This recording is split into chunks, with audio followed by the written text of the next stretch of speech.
Oh, incredible. Hi, hello, everybody, and welcome to Asia from Home. Thank you very much for joining us. You just watched artist Tanya Lukin Linklater's documentation of Sunforce, a performance from her time as artist in residence at the Art Gallery of Ontario in August 2017. We are so lucky to have Tanya with us today. Hi, Tanya, and welcome. Tanya and I will have a conversation very shortly, but before that, a few more introductions. My name is Bojana Stancic. I'm the Assistant Curator of Live Projects and Performance. I would also like to acknowledge that the Art Gallery of Ontario operates on land that is the territory of the Anishinaabe Mississauga Nation and was also the territory of the Wendat and Haudenosaunee. The Dish with One Spoon, Wampum Belt Covenant is an agreement between the Haudenosaunee Confederacy and the Anishinaabe Three Fires Confederacy to peaceably share and care for the resources around the Great Lakes. This Friday night's time slot has originally been conceived as a combination of archival memories and programs that are looking into the future of arts and creativity. We've had artists who presented work at the AGO when we still had the capacity to do so, like Zadie Cha, Peaches, Coco Framboise. We've also had artists that were tackling new ways to share their work in this digital post-COVID world, like Memory Pearl, visited by Chris Dirksen, and the artist behind Silver Venus dance piece. Today, however, it is my absolute pleasure to introduce Tanya Lukin Linklater, an artist whose performances in museums, videos, and installations have been shown in Canada and abroad. Tanya often makes performances in relation to architecture of museums, objects and exhibitions, scores and cultural belongings reaching towards atmospheres that shift the space or potentiality of the viewer. The work centers knowledge production in and through orality, conversation, and embodied practice, including dance. Hi again, Tanya. How are you? Oh, I think maybe you're a little mute.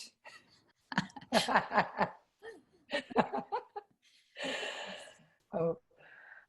Thank you so much again for joining us. I know that this entire time has been really challenging for a lot of people in terms of, organizing themselves, but we really appreciate it. And also seeing that performance really made me sort of miss the building, miss the work, miss that piece. Again, thank you immensely for sharing that with us again. I prepared just a few questions in terms of what I was setting up in terms of what this program aspires to do, which is most what we can do is sort of have conversation and also reach out to our communities, past, present, and future. So maybe the first question is most prescient. Firstly, it was almost 3 years ago to this day that this performance was presented, which was kind of like amazing and sort of like preparing for it that it was so right. So it's a bit sort of odd to ask what has changed since then. The world has changed, obviously, and that could be a full episode. But now that we have this unique opportunity to look back and look within, thanks to this global pause, could you tell us what you remember most about that process? Yeah, sure. Yeah, well, thank you so much for inviting me to participate in this conversation and to revisit this work, Sunforce, which I'm so pleased to do so. I think, it was such an honor to be asked to respond to the exhibition and to investigate the work of Rita Letendre a bit more and to learn more about her work, to meet her, to visit with co-curator Wanda Nanabush about Rita's life and legacy and her work. I was just so pleased to be asked to do that initially, and then also to have the opportunity to work with such generous dancers, Ceinwen Gobert, who I've worked with for many years, since 2013 on several projects. And this was the first time that I had worked with Danah Rosales. They're both Toronto-based dancers and just incredibly generative and generous in the process. And so when I look back at that documentation, there are so many moments that I'm just so excited about still right now as I'm viewing it. I will say that that was documentation of an open rehearsal, so it's not meant to be a finished sort of document. It's just a sort of memory of a moment in time while we were undertaking this process. There are many things that I remember about the preparation of this work. I was an artist in residence for a short amount of time at AGO. I was there for 7 days of rehearsal and performance, and was able to make this work within the site of the museum, and with, you know, in relation to these tremendous works by Rita. I remember having a really excellent conversations with Wanda Nanabush, who provided so much sort of context and was really present, you know, for the dancers and I to visit with, to learn from. And I think that that was really significant, because most often, in most situations, I'm the one that's having those visits and those conversations with curators.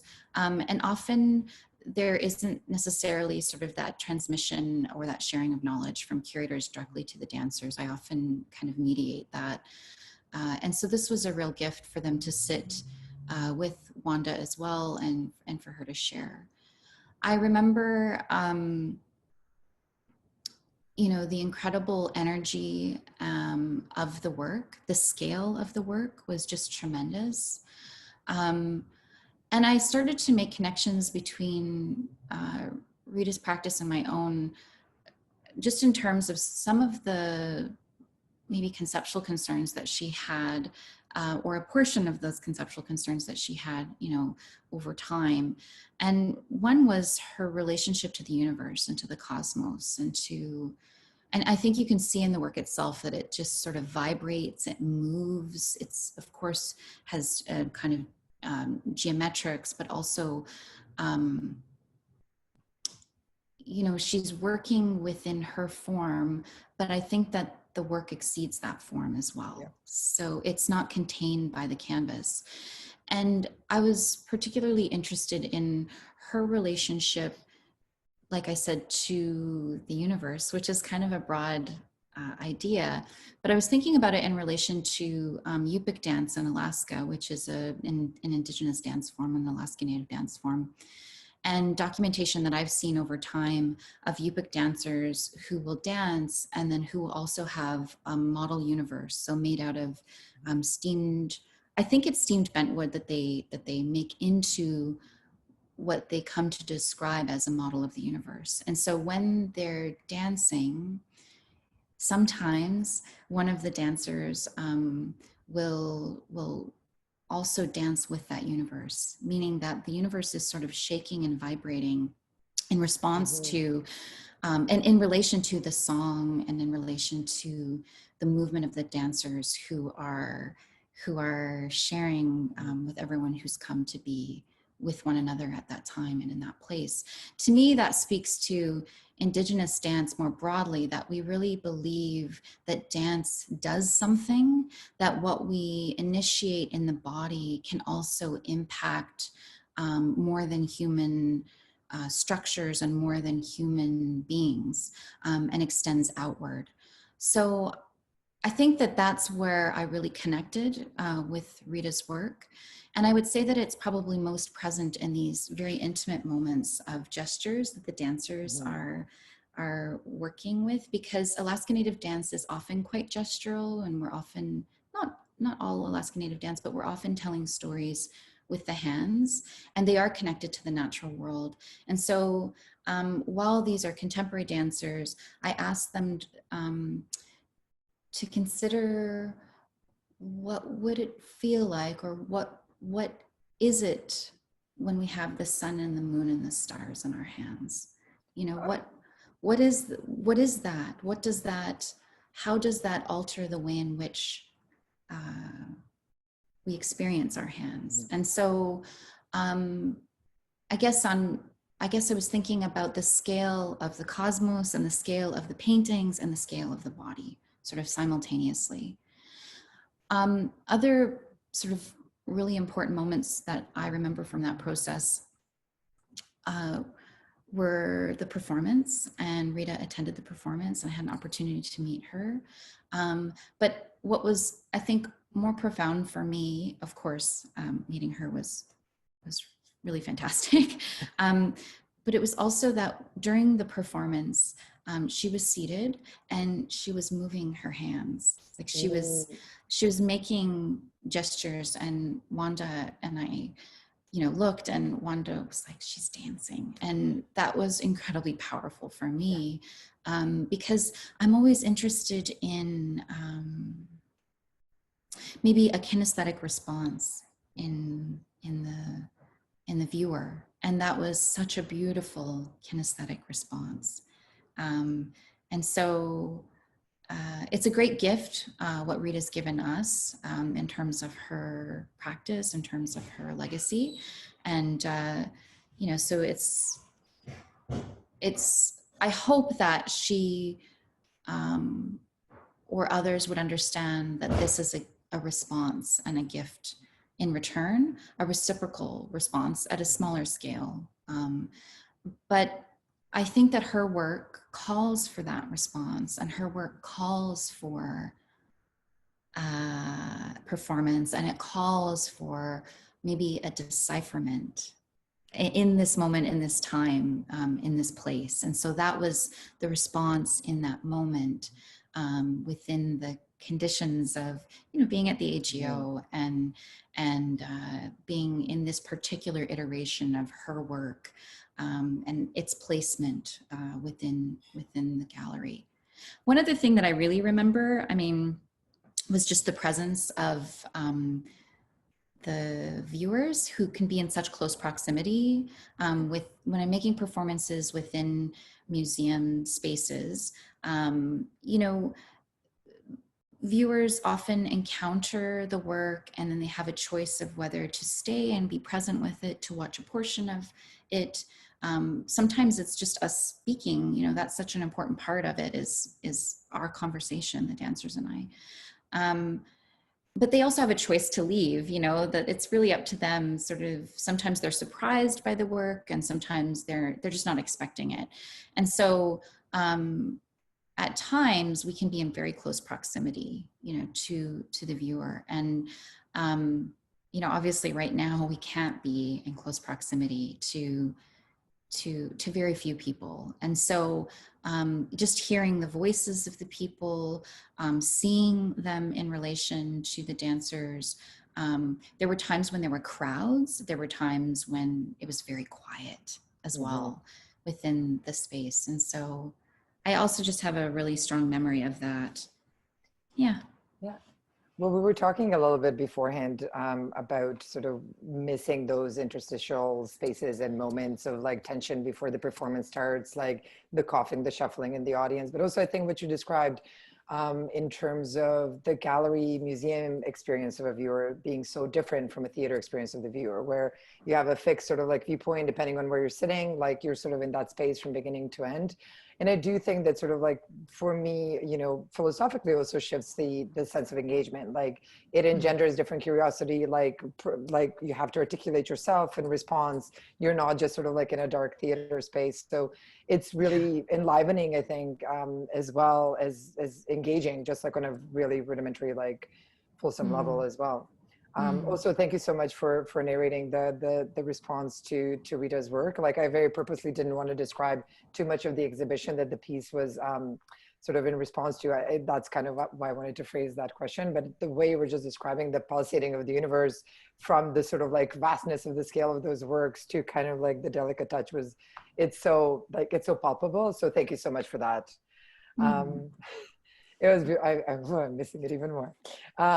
We touched upon it a little bit, but your work in performance is often created alongside or presented in relation to other genres of art and knowledge histories. So some of the examples of your previous work, I'm thinking about the aleutic building forms that you use in your piece at the Chicago Architectural Biennial. Your work with the Woodland School was formed around the legacy of Annie Putaguk, but also you had worked at the Hearst Museum of Anthropology for a piece that was ultimately presented at SF MoMA. And then of course, Sunforce was made in response to Rita Letendre's Fire and Light exhibition. So the question is sort of to be a little bit more elaborate about your process with tackling these histories, and why do you think it's ultimately important, if it is, and sometimes it's not, for your response specifically to be embodied? Well, I think that's a really fantastic and sort of far-reaching question. You know, in preparation for this conversation, I thought a little bit about how my work responds to different art histories, Indigenous art histories specifically. So I have a sort of group of work that respond to Rita's work, to Bo Dick's work, Sonia Kelleher Combs, who's an Alaska Native sculptor, who's just, you know, fantastic. And also a work that responds to the life and legacy of Maria Tallchief. I think that in some ways, what I'm doing in that instance is I'm looking to those who've come before me, who've been making work in substantive ways over a long period of time, and who are contributing to this collective, you know, trajectory of Indigenous peoples within their respective fields of, you know, sculpture or dance. So in a way, I'm situating myself in relation to those dance lineages or art history lineages, which often dancers will do when you meet them, or choreographers. They'll speak about who their teachers were, or so in a way, they're sort of gesturing and they're doing a form of citation that situates their practice within a larger practice. And so on the one hand, I think I'm doing that in a sense, but often at invitation. And then at the invitation of a curator, and I will accept that invitation. And then I feel like now my work is in relation to that particular history, or to that particular trajectory of that artist. But more broadly, as an aleutic person, I'm dealing with, as we're all dealing in our respective contexts and ways, with histories that have impacted our material and lived experiences. So the material conditions of our lives are structured in many ways by the histories that have occurred over time and are unfolding right now. As we can all see, whenever we watch the news, there's so much that's happening, and in so many ways it's affecting us. So if I think about, you know, my life as an aleutic person, it's specifically impacted by a very violent history, by settler colonialism, by imperial Russian rule. And so as a result, aleutic knowledges and aleutic ways of knowing and being, or shukbiak, which is in our language, ways of knowing and being, which I often call felt structures, have been dismantled, and, you know, consciously dismantled through different policies. And you could say that about, you know, Indigenous peoples across Turtle Island, that there have been active policies that have worked to dismantle who we are, our languages, our ceremonies, you know, our dances have been banned or were banned for, you know, for very long periods of time. And so my work is generally concerned with sort of the situation that I'm in as a result, which is that I feel like I'm putting the pieces of myself back together again, you know, and that's a sort of collective effort and collective action that many Indigenous peoples are undertaking as a result of settler colonialism, which is ongoing and, you know, is still unfolding. That we are continuously dealing with deep grief as a result of these difficult histories and these constraints of histories that have affected our families and have affected our communities. But also we are reaching back. So when I say we're putting ourselves back together again, I think we're reaching back towards these generational inheritances, which can be quite painful, but also can be quite powerful. So if we're looking back towards that which kept us for millennia, that which held us together for millennia, which were these sort of invisible structures that existed within our families and with our communities. So our governance structures and our languages and our ways of being with one another. And so I think that many of us, this is often called in the literature today resurgence, but this has been around for a long time. People have been doing this work for a long time. People have been holding on to who we are, even in the face of incredible violence for a really long time. And so those people who've held on and those people who are reaching back, I think are really important for me and those kinds of cultural workers. And I think that that's why I do the work that I do, because I'm gesturing towards that. And I'm, I work within the field of contemporary dance or contemporary art, but these are some of my citations. These are I'm gesturing towards that work that's happening in our communities to put ourselves back together again. If I think there are probably some other things I wanted to say as well, but it also impacts the ways in which I'm making work. That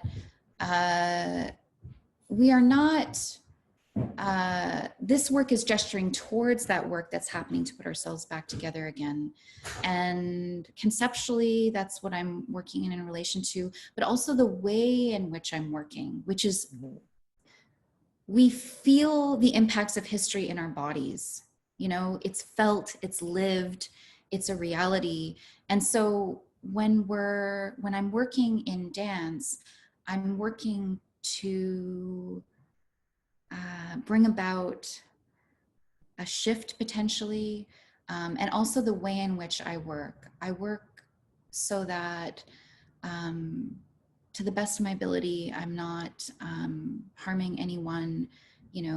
Paul Cormier, who's an Anishinaabe scholar, speaks about that, that decolonization and indigenization to him really mean not harming, like no harm, making systems free from violence. And so if I'm undertaking a project, I want to come to it in a good way and to the best of my ability to facilitate a space that is working through kindness and is working in a caring way and is working in a generous way with those who are laboring and who are being with me and thinking alongside me and working with me. So that is all about history. That is all about a response to the circumstances that we currently live within, and the everyday lived realities of marginalized peoples who unfortunately can experience very small violences or very large scale violences on a day-to-day basis. I often say that the work is like a tincture. It can't do everything. The work can't do that, but it can do something. It can do something small. It can do something. And so that when people come and they get the opportunity to be a part of this process, because it's an open rehearsal process, or it has been historically. I mean, I'm not sure how that's going to work in the future, but that when they come to be there and to listen or to look or to just sit with us, that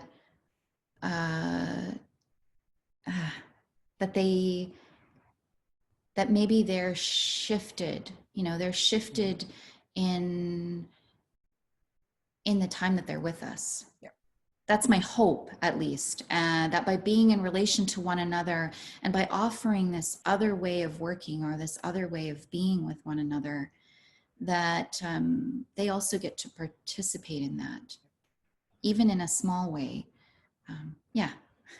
Totally. I mean, I think when we were talking about the way that audiences engage with work in galleries versus in theaters, like not in the dark, like with agency, with participation, like they're more witnesses than they are spectators too. And I do think sort of from being around you during that sort of like time 3 years ago, there is sort of like a palpable difference in terms of the energy, the presentation, the conversation that go from sort of, you know, lateral power structures. Even when you were just talking about Wanda talking to dancers specifically, you always ensure to name the dancers. Oftentimes artists love working with dancers, but actually like dancers also need a lot of care. They deserve it. They're artists with like massive intelligence in their bodies as well. So anyways, I just wanted to sort of know that you know, it feels conceptual, but actually it is quite palpable, the space that you create and the values you're sort of talking about more philosophically. Thank you. It's so also engaging and beautiful thinking about these qualities now in this kind of moment as we are sort of imagining going back and what the world when we leave our houses is going to look and feel like, and the desire to not it be the same as it was before because of all the different things. So it's actually particularly moving to hear you speak of these values at this moment as well. Tanya, one more sort of question that I wanted to share, talking about sort of going back to outside of our houses. Just while we were even scheduling this interview, you were talking about working on performance or video for a performance for the camera, considering the current circumstances. And I also remember seeing your name just before the lockdown. You were going to be part of the BMW Tate live exhibition. So I'm wondering, could you share with us what you're working on now and what are you excited about doing once the restrictions left from your professional perspective? Yeah, I mean, so I'm working on a small commission for ICA Richmond in relation to an exhibition called Commonwealth. And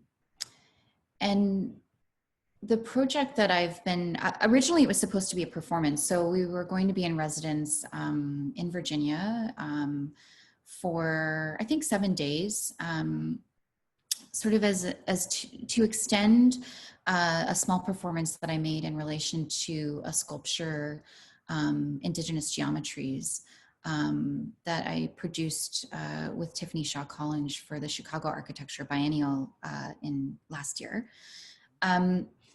That work speaks very directly to what I was just speaking about in terms of it being a kind of response to a couple of things. One is building a space for Indigenous performance, which I think is kind of related to this, all of these questions that you're asking about performance and what performance looks like in the future, and you know what's going to happen in the future. So when I was making that work, that sculpture, it was also in response to the site of Chicago and just more broadly to you know, U.S. federal policy in relation to Native American folks and Alaska Native folks in the United States, and specifically a policy of relocation that was to remove Indigenous peoples from our homelands and territories into cities, which has resulted in large urban Indigenous populations in many cities across the US, including Chicago, but also, for example, Minneapolis, where the American Indian movement, you know, was founded. And so there are all of these sorts of historical events that occurred as a result of relocation, you know, and then the civil rights movement and the American Indian movement. And so I was thinking about that time. I'm really interested in that time for different reasons, including that it was just an incredibly political time. You know, I'm also quite interested in, you know, sort of dance that was occurring at that time. And, you know, political movements also in Canada at that time with Indigenous peoples, you know, such as Harold Cardinal and others, who were sort of the beginnings of these more broadly communicated ideas that I spoke to earlier about resurgence and about returning to Indigenous ways of knowing and being as structures that had kept us for millennia. And so I guess, you know, this project was intended to be a performance with Ceinwen Gobert and Ivani Abanmalo, and it was a small performance as well as with Laura Ortman, who's a, you know, phenomenal composer and musician. And so we did a small performance in this structure, in this sculpture at the Chicago Architecture Biennial. And the sculpture has this ability to sort of come apart, you know, to be taken apart, and for certain, I call them spines, for them to be removed from this metal base. And, you know, it was a really phenomenal experience. It was this way for dance to more explicitly, in my practice, engage with sculpture and architecture. So unfortunately, due to, you know, the pandemic, we're all in this place of limited travel, you know, limited mobility, limited interaction, and rightly so, you know, for our own health and safety. So I had proposed a work for camera instead with the dancers. And as this is unfolding, and I'm in the midst of it right now, so it's a little bit difficult for me to speak to. So I'll speak to it a little bit conceptually, but also practically. I've undertaken a process of rehearsals via Zoom. And so conversation has always been a really important part of my practice, where we're just kind of talking through ideas, and we're collectively sort of working through an understanding of what those ideas might mean, what they mean conceptually, but also what that can mean physically, sort of as a physical investigation.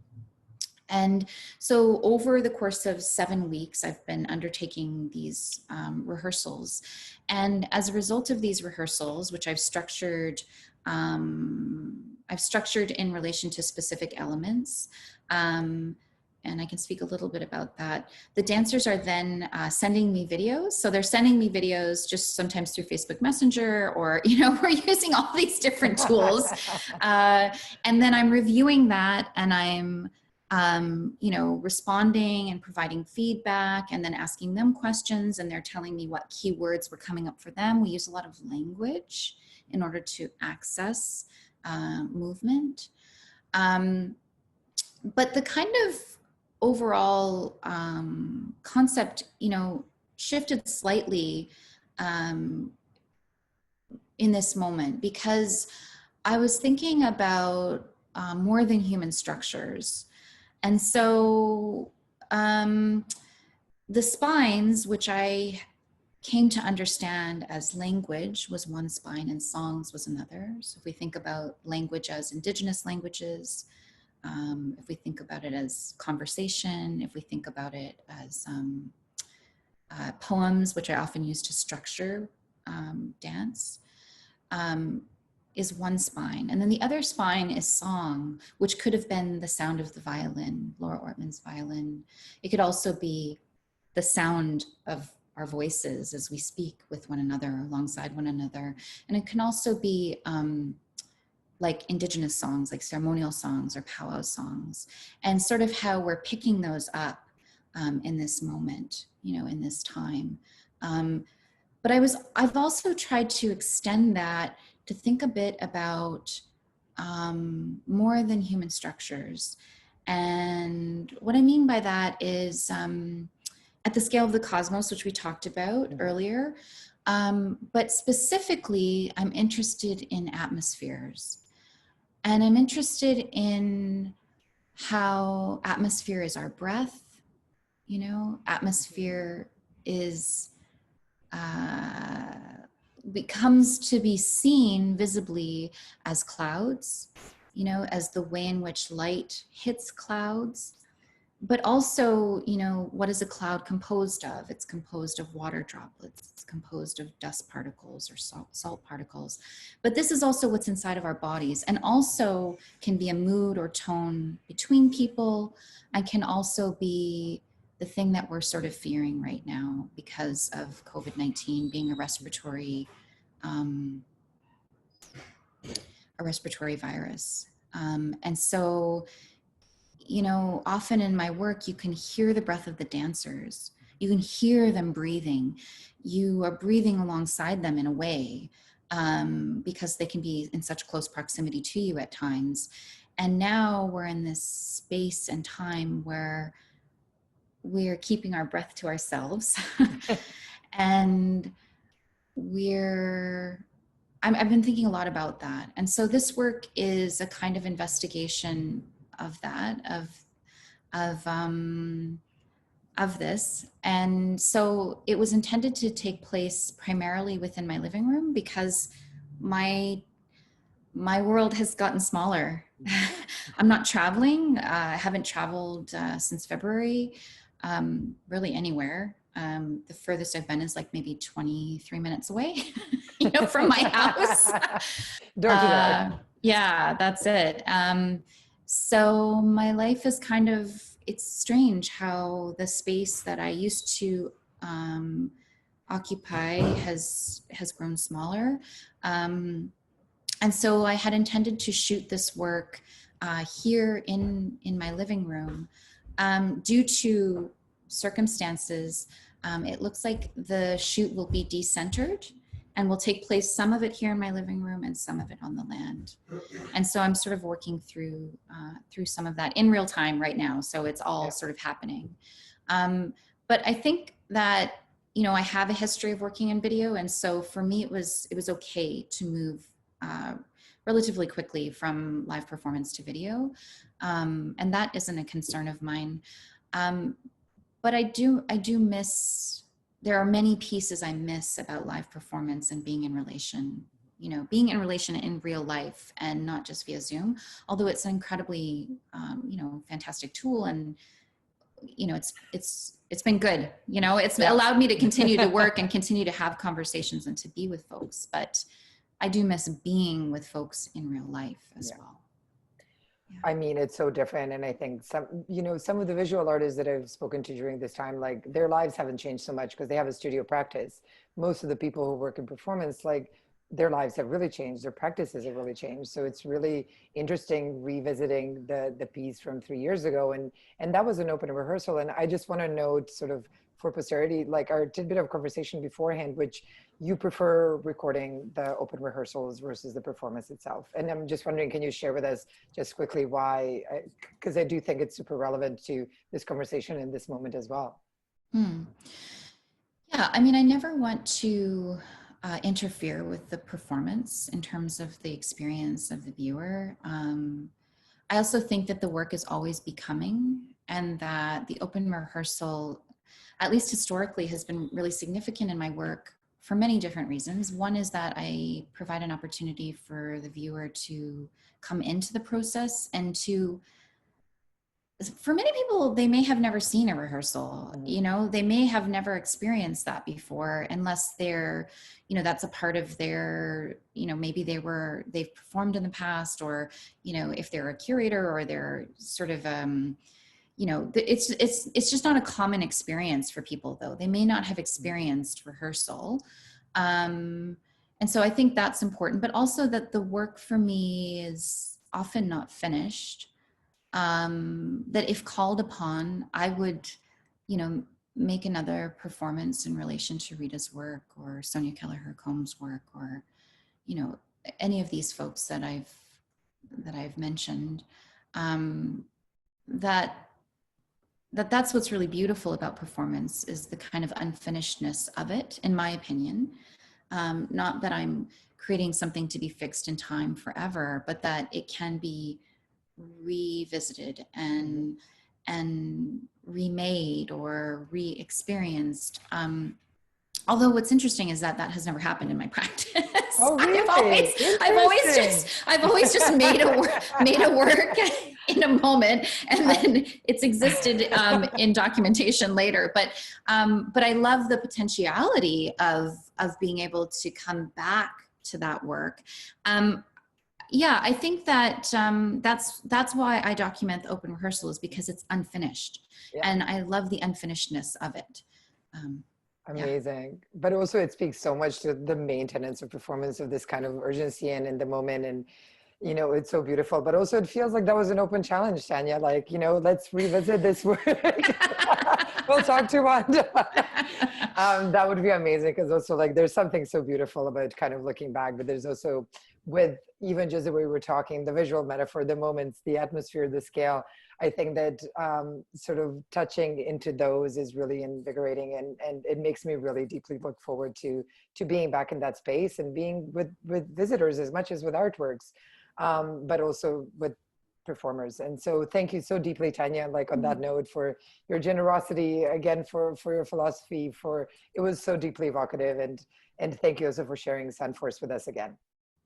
Well, Bojana Stancic, I'm so happy to be with you at this time, and to have that opportunity to visit. To me, that's the